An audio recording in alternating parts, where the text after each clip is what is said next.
नमस्कार दोस्तों, industrial skills by दीपक में आपका स्वागत है। आज हम बात करेंगे स्टॉक शीट की।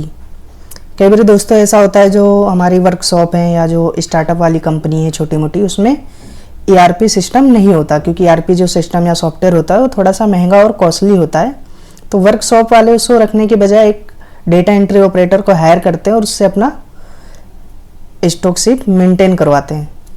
तो दोस्तों इसके लिए सिंपल सा मेथड है, एक स्टोक शीट मेंटेन करने के लिए इस तरीके का आप फॉर्मेटिंग बना सकते हो। जैसे मैंने बनाया मटेरियल इशू, किस डिपार्ट को जा रहा है, कौन से बिल के अगेंस्ट में मटेरियल आया है, रिमार्क्स। इसे आप अपने अकॉर्डिंग मॉडिफाई कर सकते हो। जैसे मैं यहाँ पे बिल की जगह मुझे अगर कुछ लगाना है, मैंने इंसर्ट किया दिन, अगर मैं चाहता हूँ कि बिल हमारा पार्टी नाम भी आ जाए, किस पार्टी से आ रहा है, तो इस अकॉर्डिंग आप मॉडिफाई कर सकते हो।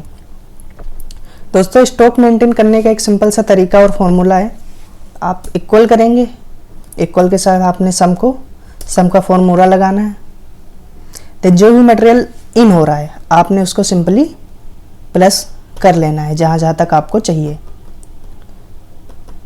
इस तरीके से जैसे मैं कर रहा हूँ आप इसको प्लस में कर सकते हो। मैंने पूरी मंथ तक शीट बना रखी है, बट अगर मैं मंथ तक करूँगा तो काफ़ी ज़्यादा टाइम लग जाएगा। ये मैंने सिंपल सा प्रेस 1 से 5 तारीख तक प्लस कर लिया सम का फॉर्मूला लगाने के बाद।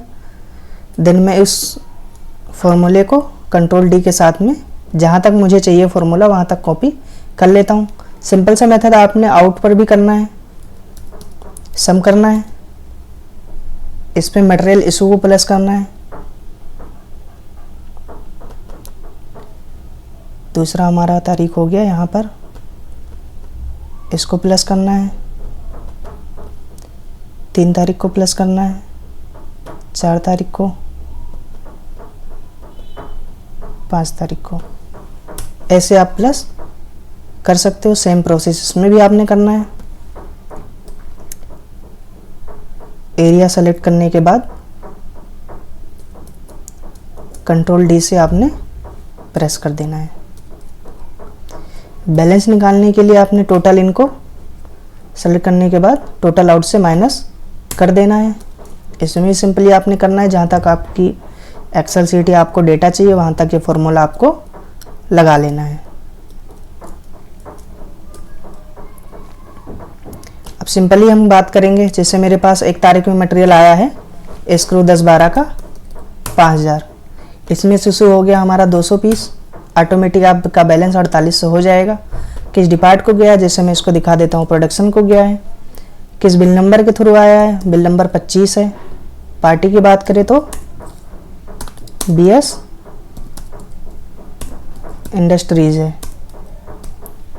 रिमार्क्स में आप जो कुछ डालना चाहो तो डाल सकते हो, अदरवाइज इसको छोड़ सकते हो। इस सीट को आप अपने अकॉर्डिंग मॉडिफाई भी कर सकते हो अपने डेटा के अनुसार। सपोज मैं बात करूँ 2 तारीख को मटेरियल आया है, 2 तारीख को 5000 आ गया, इसमें से 2 तारीख को माइनस हो गया हमारा 6000, देन आपका बैलेंस बच गया 3800। इसी तरीके से आप इस फॉर्मूले को सारे 1 से लेकर आप 30 तक लगा सकते हो। इस तरीके से आप अपनी सीट बना सकते हो। अगर मैं 1 बाय 1 से 30 तक बनाऊंगा तो बहुत ज़्यादा टाइम कंज्यूम होगा।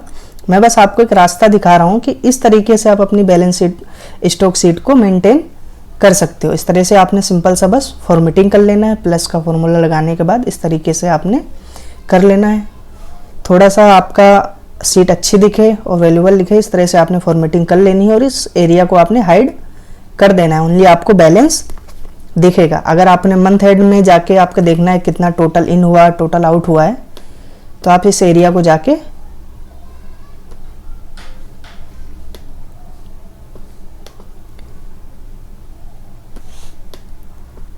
सेलेक्ट करने के बाद आपने अनहाइड कर देना है। यहाँ पे आपका टोटल इन, टोटल आउट और जो बैलेंस है वो दिख जाएगा। तो दोस्तों ऐसे ही इंटरेस्टिंग वीडियो के साथ हमारे साथ जुड़े रहिए और चैनल को लाइक और सब्सक्राइब कीजिए। अगले टॉपिक, आपको किस टॉपिक पर वीडियो चाहिए आप हमें कमेंट कर सकते हैं। मैं आपकी प्रॉपर सहायता करूंगा स्टॉक मेंटेन करने में। मैं भी एक as a store executive work करता हूं। MNC कंपनी में, तो मुझे इन सारी चीज़ों का काफ़ी आइडिया और एक्सपीरियंस है, तो आप हमारे साथ जुड़ सकते हैं। धन्यवाद।